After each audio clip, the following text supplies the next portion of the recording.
Okay, so in a previous video, I talked about two exceptional microphones at two fantastic prices. And in that video, I actually snuck in a little spiel about why I think it's important to have a large sample of people on the internet talking into the microphones they have, because that's the only way that you, the consumer, can accurately know, or more accurately know, whether or not a microphone is good enough for you to invest in. If you want to watch that video, I'll link it up here. It is the Rode Procaster versus the Zoom, I forgot what it was, but anyways, just watch the video, click the link, watch the video. So today in my hands, I have two other microphones that I want to test out and try out and see which one is better, at least with my voice. And hopefully this can help some of you guys out if you guys are looking for a shotgun microphone this time. So in my hands, I have the Rode NTG4. This is a super cardioid shotgun microphone. And essentially this is the same microphone as the NTG4 Plus. Now the difference is that the Plus, as the name implies, is a little bit bigger. It's plus size, right? Because it has an internal battery on the inside, allowing you to plug it in and charge it via, unfortunately, micro USB, but you can charge the microphone up and use it when you don't have phantom power. On my other hand, I have a Sennheiser MKE 600. Now this microphone is also a super cardioid shotgun style microphone, and this microphone is kind of interesting because it markets itself towards indie filmmakers like you or I, content creators, etc, etc. And the reason why is because this microphone is essentially like the NTG4 Plus, so it can use phantom power and run off phantom power like normal, but you can also plug in a AA battery and use this microphone without phantom power. It even comes with this handy little adapter. So there's an XLR to a 3.5mm style adapter, so you can easily and conveniently plug this into your DSLR or DSLM style camera.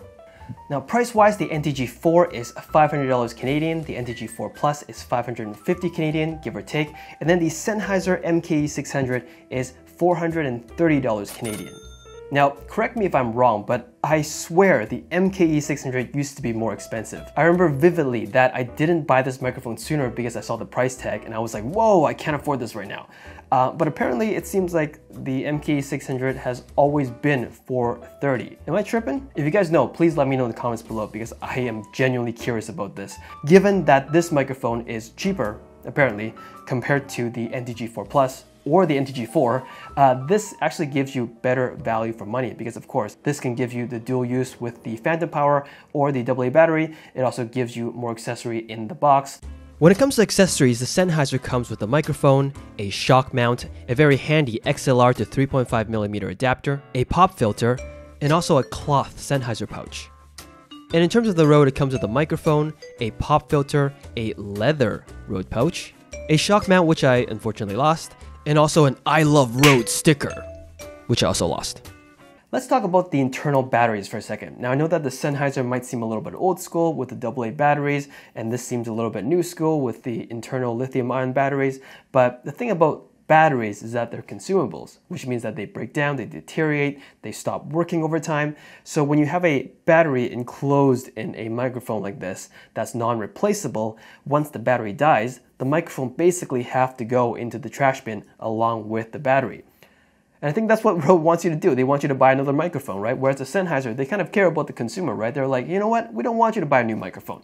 We want you to just keep using the microphone that you have. If the battery dies, go to the grocery store, go to the convenience store and buy a new pack of batteries because they're only like $4.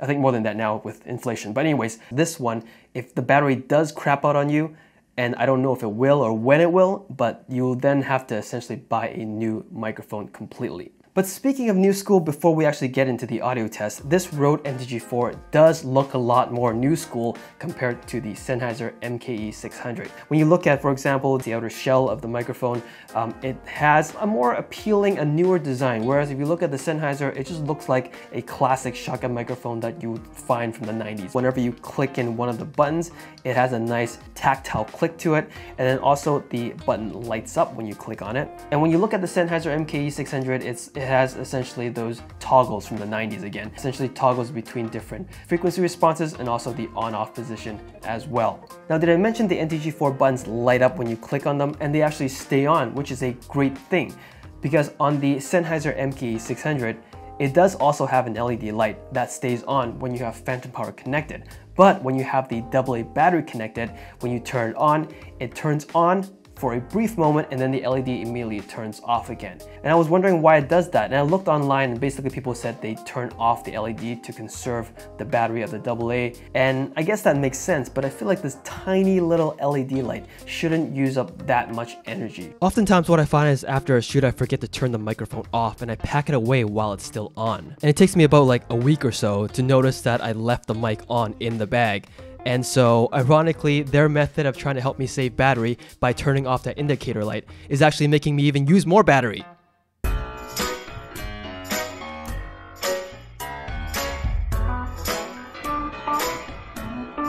Okay, so we have changed positions and now I have mic'd myself up with both of these microphones. This is the Rode NTG4 on the left, or my left, your right. And this is the Sennheiser MKE 600 on my right, your left.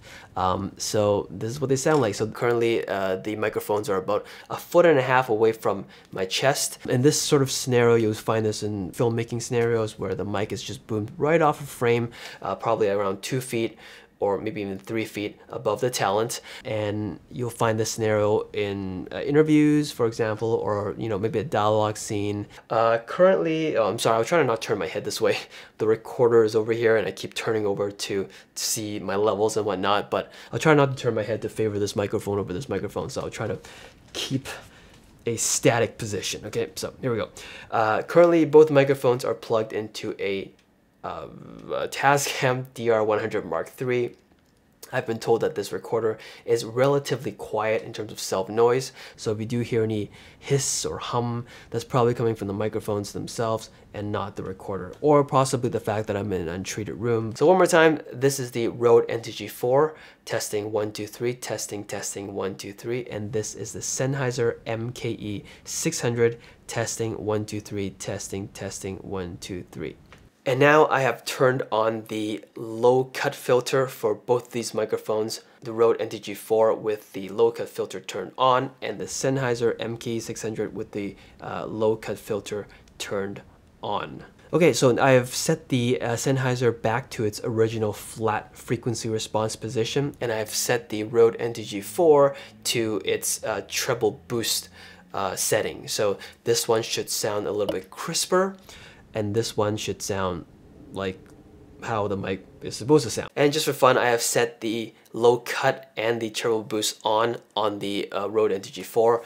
The Sennheiser is still its flat response. Okay, so now I've changed position once again, and now I have brought these microphones up from here down to about here, and this is more so like a voiceover type of scenario here. If you're recording ADR afterwards and you want to recreate the same type of audio as you did on set, you might want to use the same microphone but use it in sort of like this sort of like a voiceover type setting. So currently both these microphones are in front of me about 6 inches from my mouth.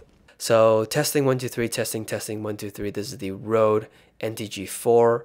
Testing 1 2 3, testing 1 2 3. This is the Sennheiser MKE 600. Again, there's no post-processing. This is just flat out the way the mic is being recorded into the Tascam DR100 Mark III. Okay, so now I have put the mics back up in this position, and both of these microphones now have a windscreen on it. This one is the NTG4 at its flat response, no low cut or high boost filter or whatever, at its flat response with the foam windscreen on. And here is the Sennheiser MKE 600, again flat response with the windscreen on. Okay, so now we've brought the microphones back down once again, and I've again, have the windscreen, the foam windshield on both of these microphones. Testing 1 2 3, testing 1 2 3. That's for the Rode NTG4. For the Sennheiser MKE 600, testing 1 2 3, testing 1 2 3. How's the plosives?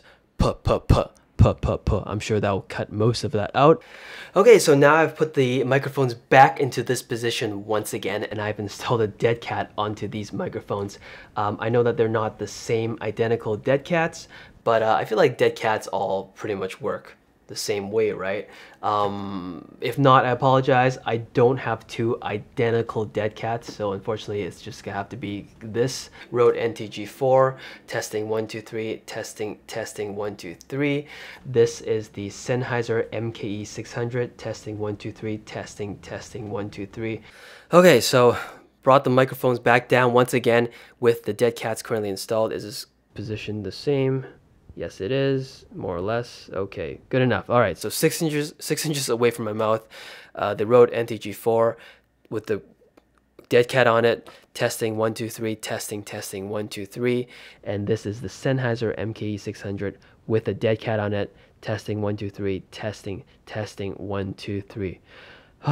Feature-wise, the NTG4 is also a little bit better than the Sennheiser MKE 600 because the NTG4, that's the wrong microphone, because the NTG4 has several settings for you to choose. So for example, the first one is a treble boost filter essentially. So it basically takes those high frequencies and it boosts them up a little bit, and that basically makes your audio a lot crisper, a lot sharper. It's also very useful when you have a foam windshield on it, because a foam windshield actually cuts out a lot of those higher frequencies, so you can turn this treble boost on and it brings some of those frequencies back. The second button is a low cut filter button. So this essentially cuts out all of the rumble noises on the lower end of the spectrum of the frequency response chart. And that's, for example, like the air conditioner rumbling in the background. Maybe you have like some sort of like ventilation system. And the last button that I actually find really useful is this 10 decibel pad. Essentially, it takes the entire gain of the microphone and it lowers it by 10 decibels. So this is very useful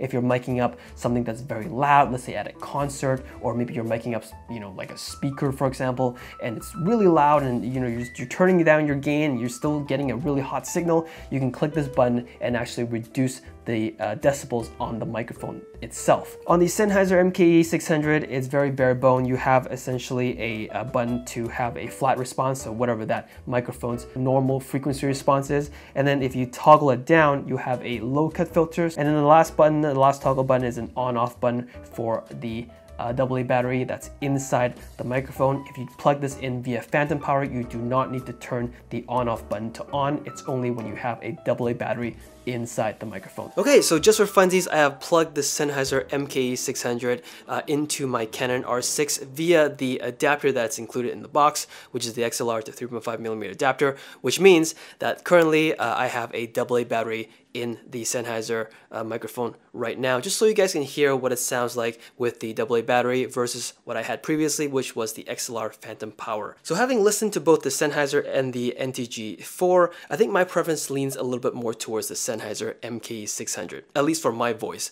I feel like my voice is a little bit high sometimes, it can get a little bit squeaky sometimes, and this microphone delivers a little bit more of a bassier chest voice kind of a tone. I don't know exactly what the word is, but that bassier tone, and I feel like it kind of brings out the man in me a little bit more. So preferably, I like this microphone over that one. But again, it really depends on what you use it for, right? Maybe you're miking up somebody else, maybe you're miking up yourself, and maybe you have a different voice than I do. So it's not really about this one's better than this one or this one's better than this one. It's just depending on what you're using it for. And it seems like in this scenario, the Sennheiser MKE 600 seems to be a little bit better for my voice. Anyways, hopefully that helps somebody out. If you guys agree with what I said, perfect, give me a like. If you guys disagree with me, that's okay as well. Give me a like anyways. All right, bye-bye.